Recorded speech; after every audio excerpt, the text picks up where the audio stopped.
Hi, my name is Cami Jones. My pronouns are she, her, and I serve as the Executive Director of Community Engagement and Inclusion at Barnard. Thank you for having me. Thank you for being here. My name is Arinma. I'm a rising sophomore at Barnard, and I work as a social media and marketing assistant here at the CE&I office. So, with Juneteenth approaching, being right around the corner, we wanted to sit down and talk about the history and significance of the holiday, as well as some personal ties to the day itself.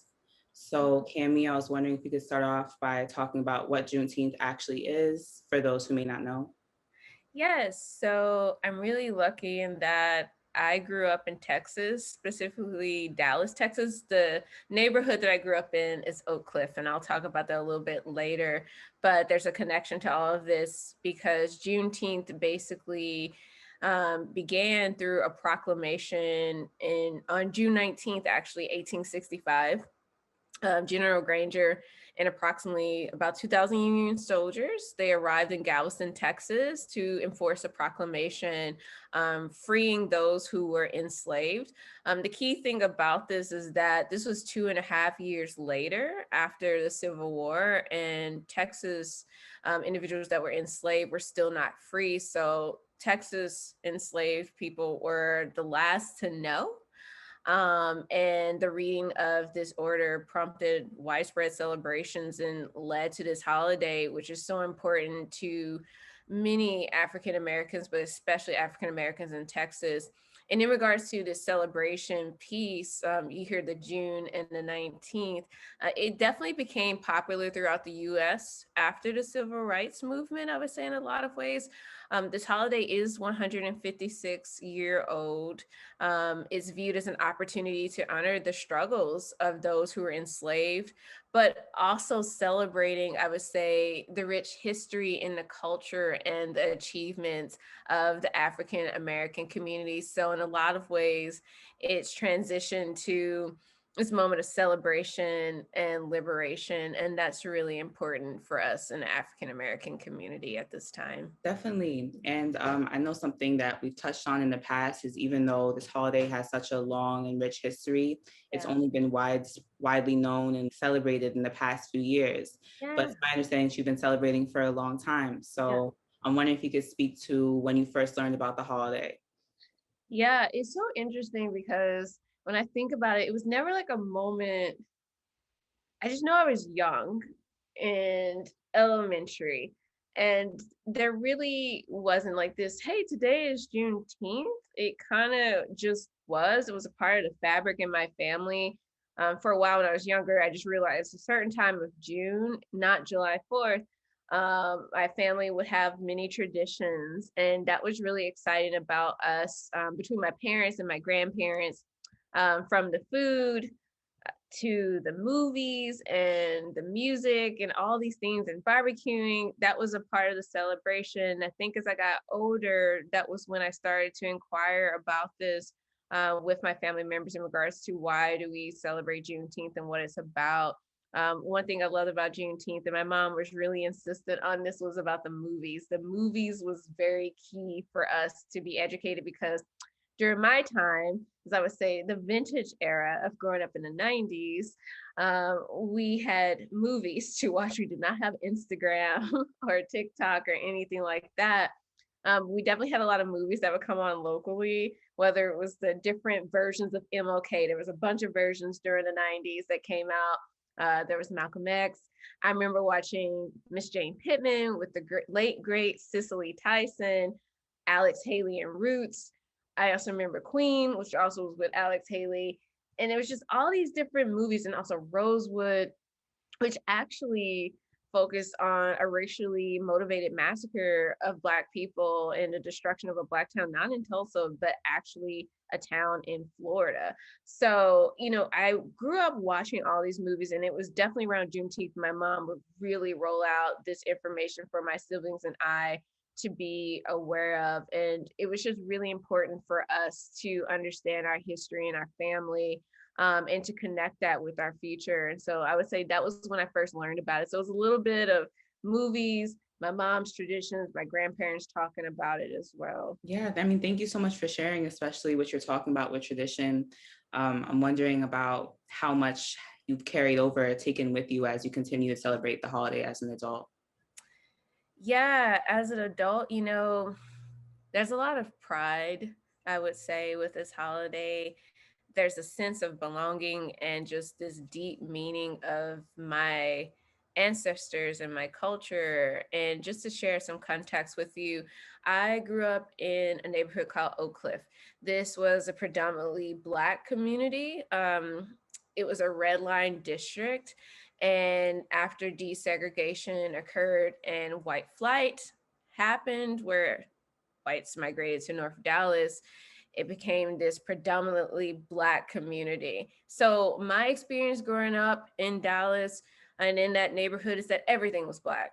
My teachers were Black, my principals were Black, the restaurants were Black, the stores were Black, like everything was just Black. And so I had this very unique Black experience and sense of pride and self-esteem. And it wasn't until I went to a PWI in college where there was a transition for me in regards to the Black experience. But I really bring that up because it is connected to the holiday.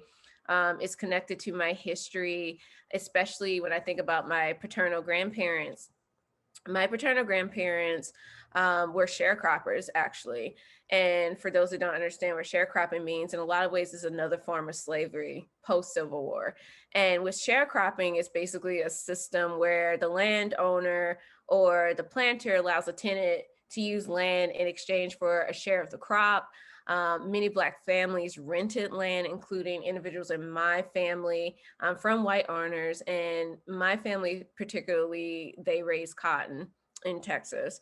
And so that was a really interesting experience for me to hear about, and that I wasn't far removed from enslavement. It was pretty close. And that's something that never left me and hasn't left me to this very day.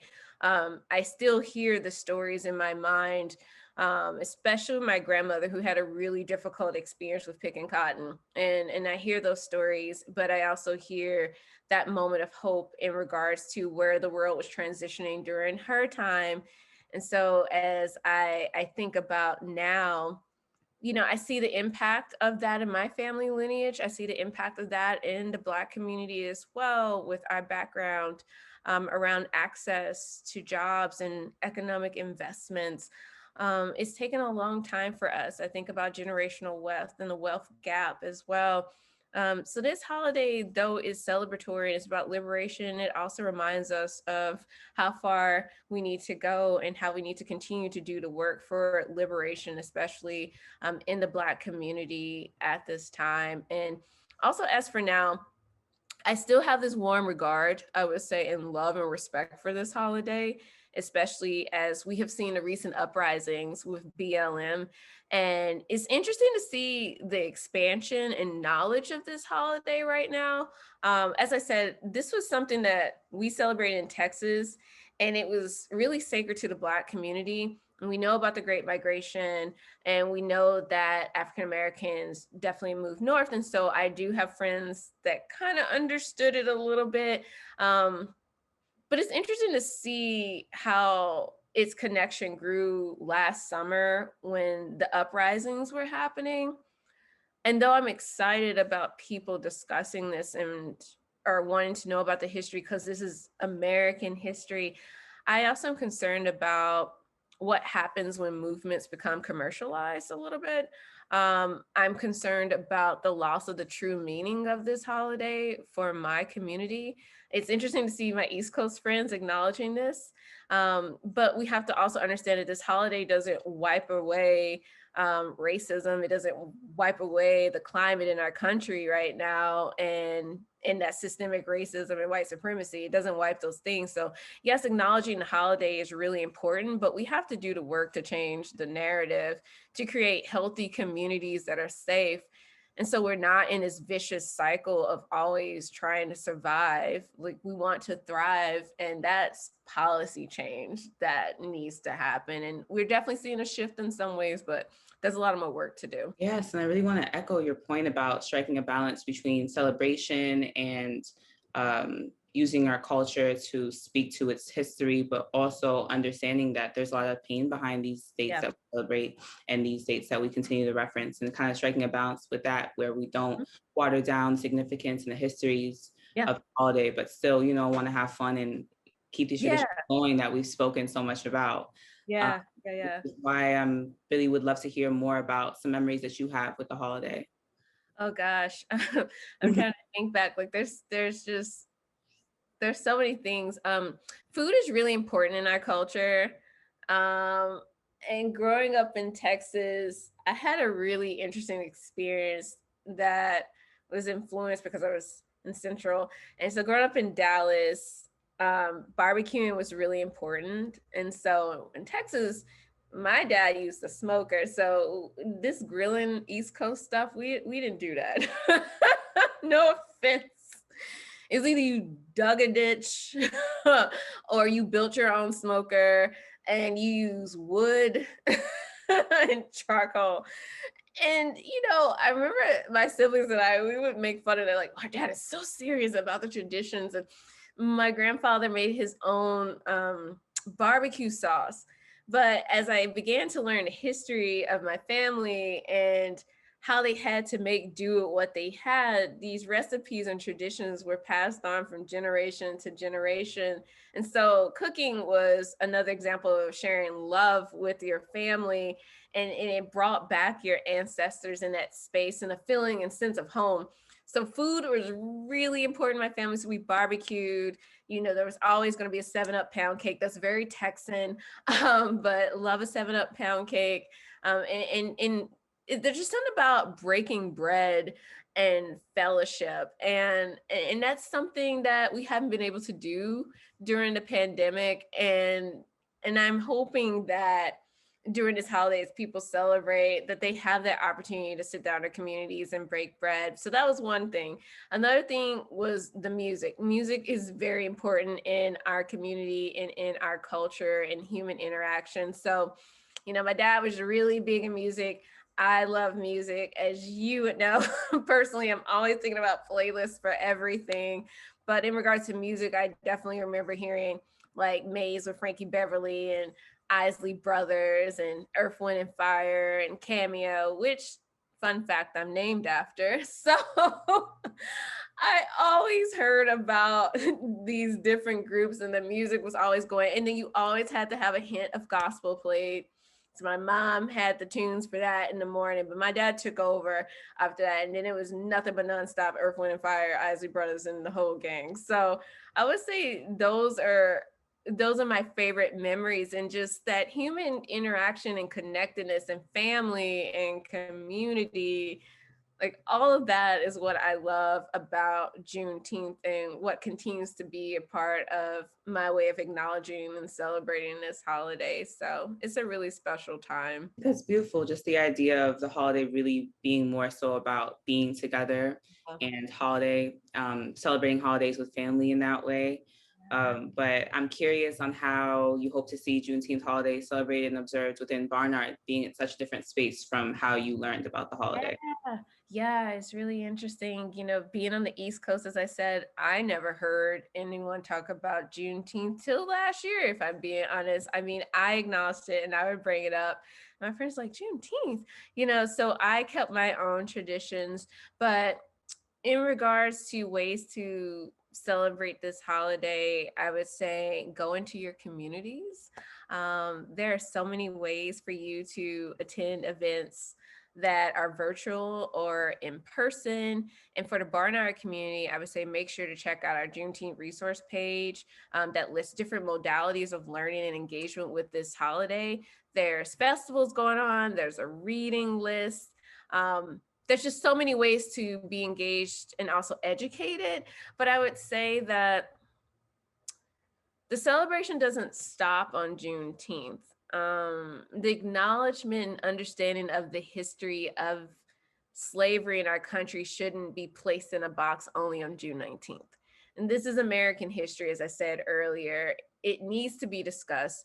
We need dialogue around this at this time, and how what has happened in the past, it's still here in our country. It's just different forms. And Furthermore, I ask people to really think about what can I do to support the Black community and not just post a Black square. Because we saw that around this time last year, where it was, I post a Black square in solidarity.